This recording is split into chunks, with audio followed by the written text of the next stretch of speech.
குளம் ரொம்ப அழகா இருக்குது இல்ல. ஆனா இந்த குளத்தை நான் வந்து வீடியோ எடுக்க வரல. இது பக்கத்துல ஒரு செடி நிக்குது பாருங்க.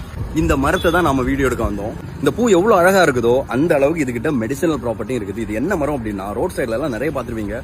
புங்க மரம், பொங்கேமியா பின்னேட்டா இதோட பொட்டானிக்கல் நேம். இதோட ஆயில், இதோட இலை, அப்புறமா இதோட குச்சி, அப்புறமா இந்த மொத்த மரம், இது எல்லாத்துலயுமே மெடிசனல் ப்ராப்பர்ட்டி. இதோட ஆயிலுக்கு பாத்தீங்கன்னா 3 முக்கியமான மெடிசனல் ப்ராப்பர்ட்டி இருக்கு. ரேஷஸ் ஏதாவது இருந்ததுன்னா போடலாம், ஏதாவது புண்ணு இருந்ததுன்னா போடலாம், சொரியாசிஸ், அப்புறமா தொழுநோய், இதுக்கெல்லாம் பெரிய மெடிசனா இருக்குது. இதை வந்து ஒரு பயோ டீசலா வந்து யூஸ் பண்றாங்க. ஃபியூச்சர்ல பெட்ரோலியம் ப்ராடக்ட்டுக்கு தட்டுப்பாடு வந்ததுன்னா இதை வந்து பயோ டீசலா யூஸ் பண்றதுக்கு பாசிபிலிட்டி இருக்கு. ஆயில லைட்டா ஹீட் பண்ணி நீங்க வாதம் இருக்கிற அந்த முட்டியில போட்டீங்கன்னா வாதம் சரியாகும். ஆனா இந்த ஆயில யாரும் உள் மருந்தா எடுக்க வேண்டாங்க. பல்லுல இருக்கக்கூடிய வலி, பல்லு ஈறுகள்ல பிரச்சனை வராம இருக்கிற இதோட குச்சியை வந்து நீங்க பல் துளக்கிறதுக்கு யூஸ் பண்ணலாம். எவ்வளவு வெயில்ல இருந்து இந்த நிழல் எப்படி இருக்குதுன்னு பாருங்க. இந்த மரத்தோட நிழல் என்ன பண்ணுது அப்படின்னா வெயில்ல இருந்து வரக்கூடிய யூவி ரேஸ வந்து தடுத்து நமக்கு நிறைய ஆக்சிஜனை தருது. இதோட லீஃப்ல எல்லாத்துலயுமே இந்த ஆன்டி இன்ஃப்ளமேட்டரி ப்ராப்பர்ட்டி இருக்கிறதுனால ஸ்கின் க்ளோ ஆகும்.